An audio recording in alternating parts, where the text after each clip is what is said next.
Të nderuar televizionistë, përshëndetje, unë jam Flutur Rakasa dhe do të jemi bashkë në këtë edicion informativ këtu në Drita Televizion. Ju njohim me zhvillimet e ditës. Gjykata e posaçme kundër korrupsionit dhe krimit të organizuar vendosi mbajtjen e masave të sigurisë për zëvendës kryeministren Belinda Balluku dhe dy vartësit e saj.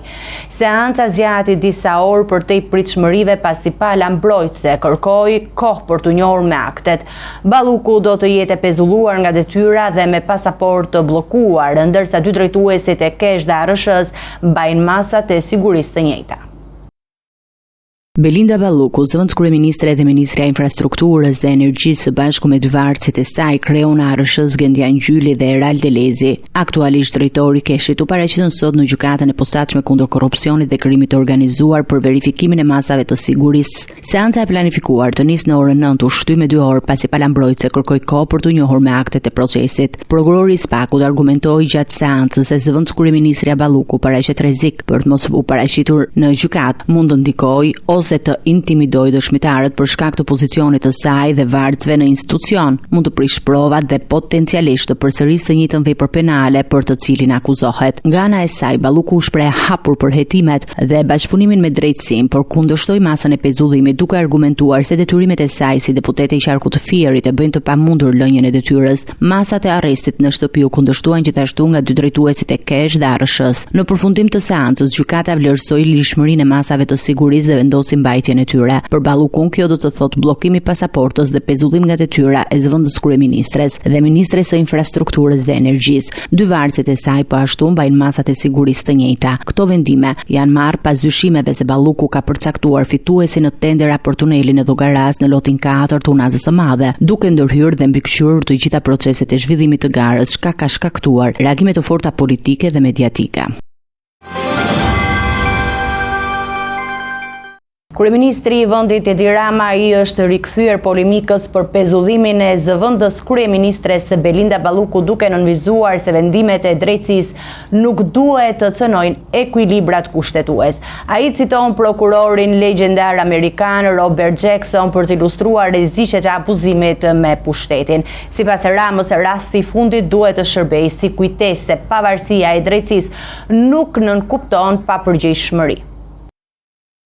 Kryeministri Edi Rama ka vijuar debatin me drejtsinë e posaçme duke reaguar sërish mbi vendimin që e çoi në pezullimin zëvendës kryeministren Belinda Balluku. Në një deklarim publik, ai zgjodhi të përdor fjalët e ish prokurorit përgjithshëm amerikan Robert Jackson, për të cilën thotë se janë më aktuale se kurrë për situatën ku ndodhemi.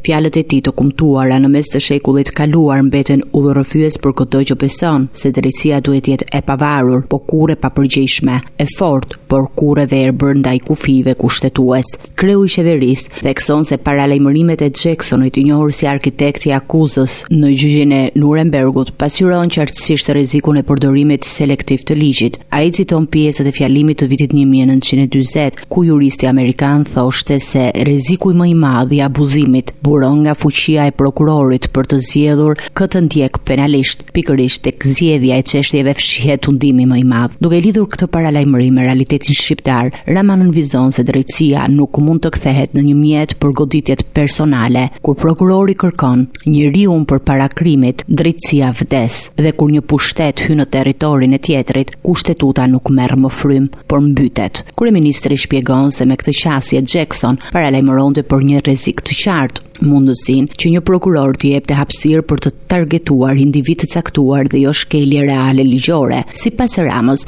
kjo është arsyeja pse zbatimi i ligjit nuk është automatik, është human dhe kërkon vetë përmbajtje të madhe. Ai shton se edhe në vende demokratike rreziku që pushteti i prokurorit të keq përdoret është i lartë, duke cituar sërish Jacksonin. Nëse një prokuror zgjedh njeriu dhe pastaj kërkon krimin, atëherë zbatimi i ligjit kthehet në armë personale, dhe kjo është goditja më e rëndë që mund t'i bëhet qytetarit pafajshëm. Në fund të reagimit, Rama ndalet tek një prej thënieve më të njohura të juristit amerikan, duke interpretuar si një mesazh për situatën aktuale në vend. Pushteti nuk ka qenë kurrë më i denj sesa në çastin kur ka pranuar të nënshtrohet gjykimit të një drejtësie të pavarur. Ndërkohë, qeveria ka dërguar në gjykatën kushtetuese kërkesën për të shqyrtuar nëse vendimi për pezullimin e Ballukut përbën ndërhyrje në pushtetin ekzekutiv. Ish kryeministri Sali Berisha akuzoi kryeministrin Edi Rama për kërcënim të hapur ndaj gjyqtarëve dhe prokurorëve që shqyrtojnë dosjen e zëvendës kryeministres Belinda Balluku. Berisha përdor fjalët e ish prokurorit të përgjithshëm amerikan për të treguar pasojat e politikës së Ramës. Demokratët paralajmërojnë protesta ditën e hënë për dorëheqjen e Ramës dhe Ballukut. Ish kryeministri Sali Berisha e ka cilësuar sot si kërcënim ndaj njerëzve të drejtësisë veprimin e kryeministrit Edi Rama, i cili citon fjalët e ish prokurorit përgjithshëm amerikan për të komentuar vendimin e GJKK-s mbi pezullimin e zëvendës kryeministres Belinda Balluku. Sot Edi Rama, apo Ramaduro i Europës, me tmerr dhe panik vetëm pak orë para shqyrtimit të apelit të vendimit të GJKK-s për pezullimin nga detyrat Ballukut në një akt të pashembull të mafioze kriminal, kërcënoi haptas me vdekje gjyqtarin dhe prokurorin e vendimit. Për të dhënë mesazhin mafioz, Rama nuk ju dërgoi atyre plum në zarf, por citoi fjalët e një prokurori amerikan. Ky nuk është kërcënim për pezullimin e Ballukut, por drejt për drejt kërcënim me vdekje, sepse në aferën e tunelit të Llogaras dhe aferat të tjera, Rama është hajduti i parë, lubia vjen fill pas tij. Berisha shtoi se të gjitha hapat e ndjekura nga SPAK dhe GJKK për pezullimin e zëvendës kryeministres janë ligjore dhe kushtetuese, madje edhe në formën më të butë që parashikojnë ligjet. Heqja e imunitetit dhe arrestimi i lubis do të ishte zbatimi i plotë i frymës së kermës së kushtetutës së vendit për qeveritarët dhe zyrtarët e lartë gjakpirës që pasurohen duke vjedhur qytetarët e tyre. Në vend të këtij vendimi, bazuar në kermën dhe frymën e kodeve të vendit, u vendos pezullimi nga detyra i hajdutes më të madhe në historinë e kombit. Partia Demokratike ka paralajmëruar rikthimin në protestë ditën e hënë pasdite poshtë zyrës së kryeministrit në bulevardin Dëshmorët e Kombit, duke kërkuar dorëheqjen e Ramës dhe Ballukut dhe vënien e tyre përpara drejtësisë dhe korrupsionit qeveritar.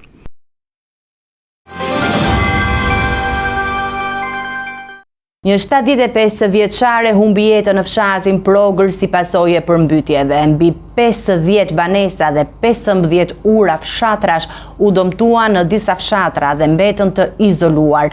Rrjedha ujit dhe çarja e argjinaturave në Lumejt, Devol dhe Dunavec shkaktuan dëme të shumta dhe mungesë energjie për mbi 700 familje.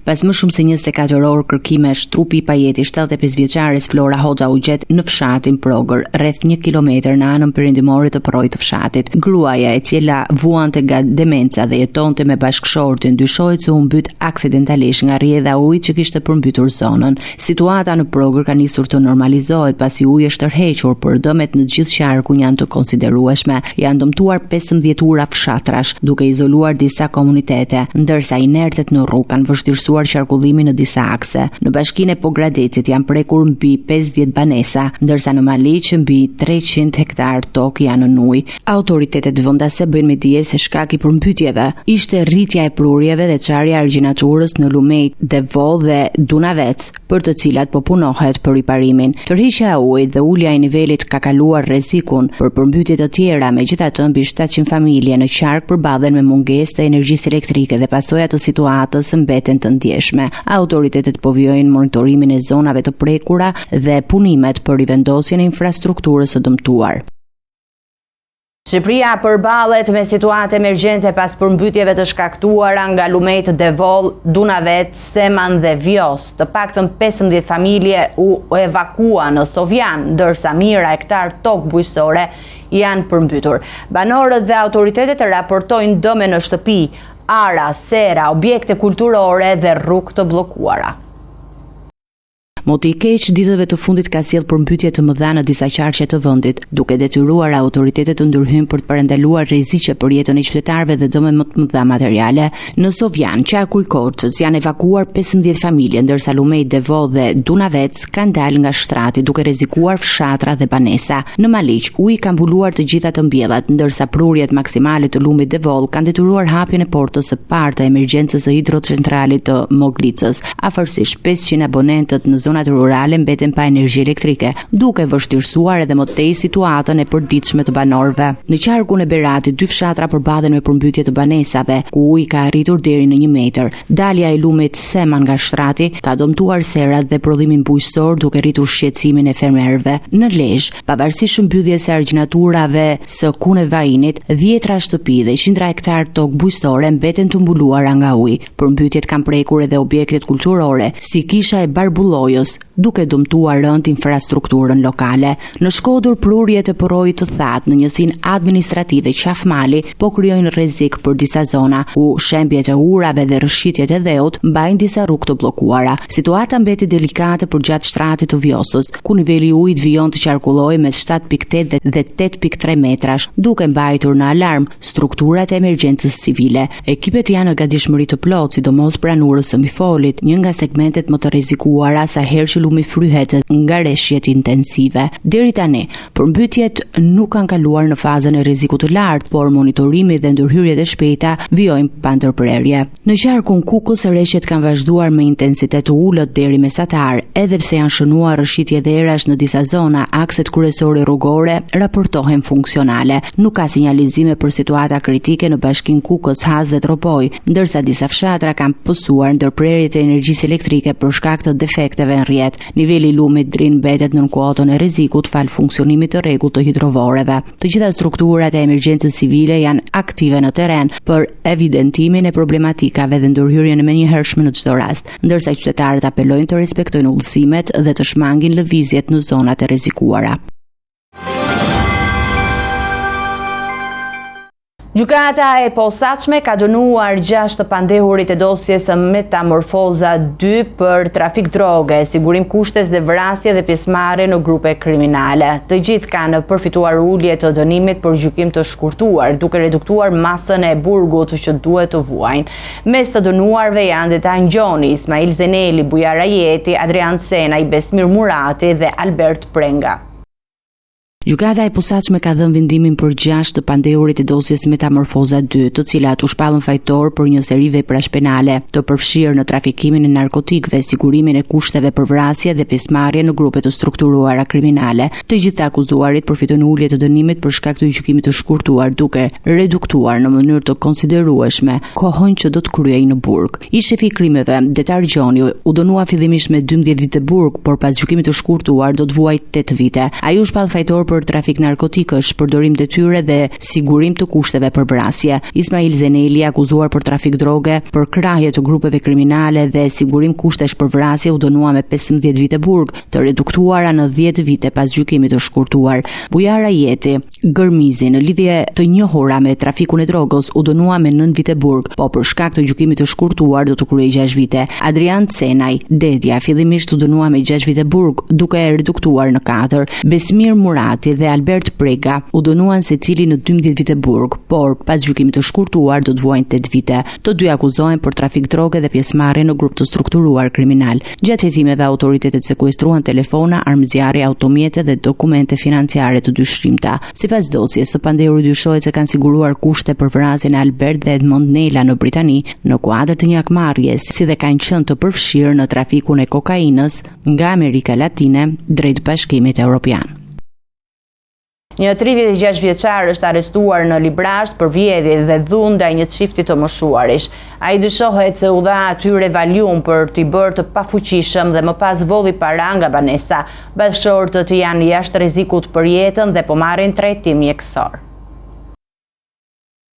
Një 36 vjeçar nga Librazhti është arrestuar pas dyshimeve se ka vënë gjumë me medikamente qetësues, valium, një çift të moshuarish dhe më pas ka kryer vjedhje në banesën e tyre. Sipas policisë, i dyshuari është Ismail Klogjeri, dhëndri i çiftit, i cili dyshohet se u ka dhënë një dozë të lartë medikamenti, duke shkaktuar dëmtime të rënda shëndetësore të viktimave. Për këtij veprimi, ai ka marrë një shumë parash nga banesa e tyre. Pas njoftimit për ngjarjen, bashkëshortët u dërguan fillimisht në spitalin e Librazhtit dhe më pas në QSUT për trajtim mjekësor të specializuar. Gjatë operacionit policor u sekuestruan paratë e vjedhura dhe një celular që ndihmoi në zbardhjen e ngjarjes. Sipas burimeve zyrtare, dyshuari u arrestua pas një hetimi të koordinuar nga seksioni për hetimin e krimeve kundër personit në policinë e Elbasanit dhe në drejtimin e prokurisë së Elbasanit. Ndërkohë bashkëshortët janë jashtë rrezikut për jetën dhe po marrin trajtimin e nevojshëm mjekësor, ndërsa hetimet për zbardhjen e plotë të ngjarjes dhe motivet e veprimit të dyshuar vijojnë. 22 nëntori shënon ditën e alfabetit të gjuhës shqipe duke krijuar kongresin historik të manastirit të vitit 1908. Delegatë nga të gjitha trojet shqiptare vendosën miratimin e alfabetit latin duke unifikuar gjuhën shqipe. Kryeministri Edi Rama uron qytetarët duke theksuar rëndësinë e alfabetit për identitetin dhe kulturën kombëtare.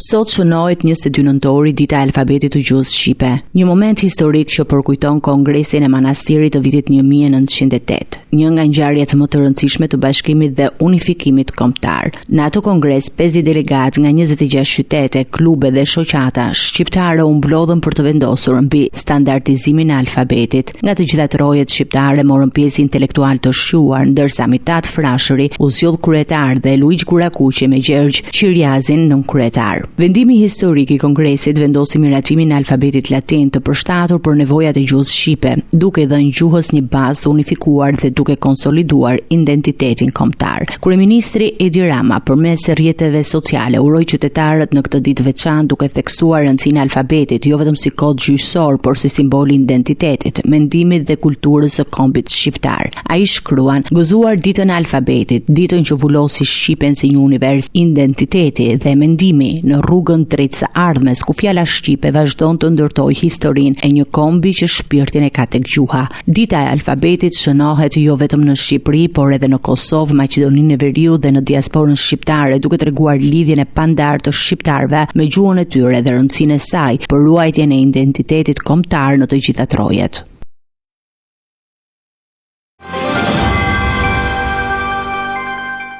Të nderuar teleshikues, do të vijojmë me parashikimin e motit. Territori shqiptar për datën 23 nëntor 2025 do të jetë në ndikimin e masave ajrore të lagështa me mot kryesisht me rreshje shiu dhe vranësira në shumicën e vendit. Paraditja do të sjellë shira të vazhdueshëm në zonat veriore dhe lindore, ndërsa pasditja pritet të sjellë rreshje intensive dhe stuhi kryesisht në jug dhe bregdet.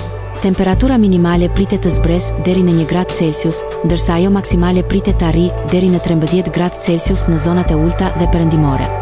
Gjatë ditës priten rreth 1 deri në 2 orë diell në pjesët ku rreshjet dhe bora priten të jenë më të rralla. Era do të fryjë nga drejtimi juglindje me shpejtësi 4 deri në 6 metra për sekond, ndërsa përgjatë bregdetit pritet të arrijë deri në 7 metra për sekond. Deti do të ketë dallgëzim të ulët deri mesatar rreth 1 deri në 2 ball. Indeksi ultraviolet për Tiranën më 23 nëntor pritet të jetë i ulët, rreth 1. Sipas burimeve astronomike, lindja e diellit në Tiranë më 23 nëntor do të jetë në orën 6:30 ndërsa perëndimi në orën 16:23 minuta. Temperaturat minimale dhe maksimale për disa qytete kryesore të Shqipërisë do të jenë si më poshtë. Shkodër 5 deri në 10 gradë Celsius. Kukës 3 deri në 7 gradë Celsius. Peshkopi 3 deri në 6 gradë Celsius. Tiranë 8 deri në 12 gradë Celsius. Durrës 10 deri në 13 gradë Celsius. Kavaj 8 deri në 12 gradë Celsius. Elbasan 7 deri në 11 gradë Celsius. Berat 7 deri në 12 gradë Celsius. Korç 1 deri në 7 gradë Celsius. Vlorë 9 deri në 12 gradë Celsius. Gjirokastër 5 deri në 10 gradë Celsius. Sarand 8 deri në 13 gradë Celsius.